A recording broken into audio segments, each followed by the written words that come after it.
Welcome to Lesson 1, Alchemy in Ancient Egypt, the sacred land of Khem, the Black Land.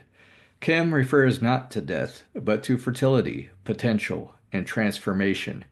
It is the prima materia, the base substance of alchemy. The very word alchemy is rooted in chemia, meaning the Egyptian art. In this lesson, we will rediscover how Egyptian religion, myth, and sacred science formed the first true alchemical civilization. Their temples, rites, and symbols are the roots of what would later become Hermetic alchemy. Egypt was a living cosmogram. Its geography reflected divine order. Upper Egypt represented the spiritual fire, while Lower Egypt symbolized material waters. Connecting them was the Nile River, the sacred spinal current of the land.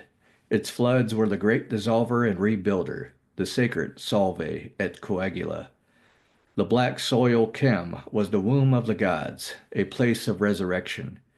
This macrocosmic landscape mirrors the microcosmic body, the inner temple of the initiate. The myth of Osiris is a sacred alchemical allegory. Osiris is murdered by Set and dismembered. Isis, his sister wife, finds and reassembles him. Their union gives birth to Horus, the divine child. This is the threefold alchemical process. First, starting with Nigredo, representing death and dissolution, represented by Osiris. Then the Albedo stage, representing purification and reassembly, represented by Isis. And finally, the Rubedo stage, representing rebirth and perfection, represented by Horus. Every initiate must undergo this myth within themselves: death of the ego, purification of the soul, and resurrection into the divine light. Egyptian temples were initiation chambers and not just places of prayer. Each room represented a stage of the great work, moving from darkness to light, from base matter to spirit. The ritual of mummification was a symbolic alchemical act, first with dissolution, or the separation of elements, represented by the removing of organs. Next, the stage of fixation, represented by oils and the linens that preserve the essence. And finally, transmutation, representing the guidance of the Ka through the afterlife. The initiate, like the deceased, was purified and perfected, transformed into a divine being, a living stone.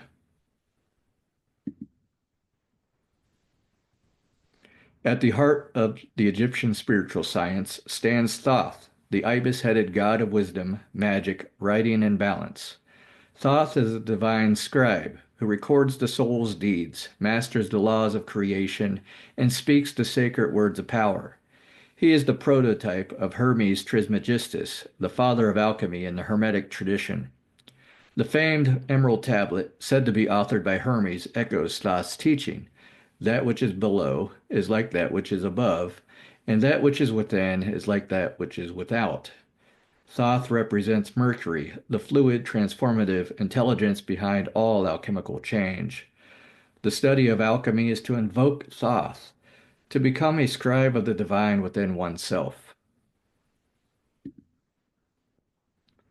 Egyptian symbolism formed the alphabet of alchemical philosophy.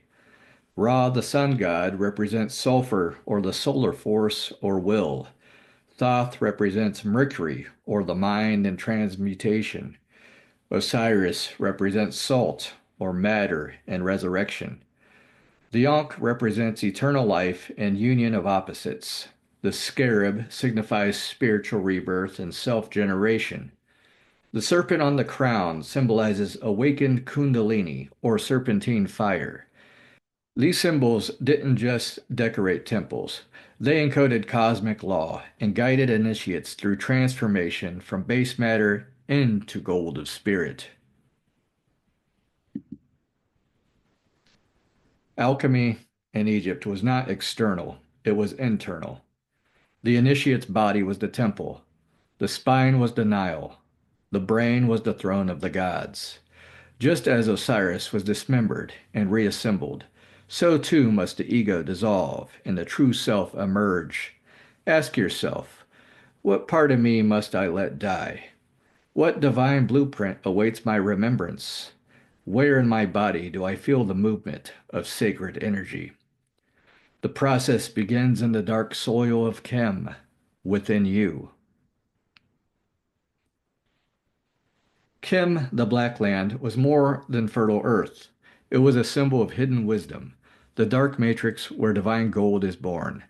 Egyptian alchemy was a living spiritual science. Its myths were manuals, its temples were blueprints of the soul.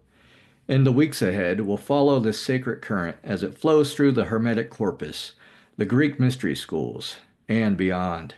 For now, reflect. You too are a temple. You too are Khem. Let the blackness of your own soil receive the light. May Thoth guide your mind. May Isis purify your soul. And may Horus awaken your heart.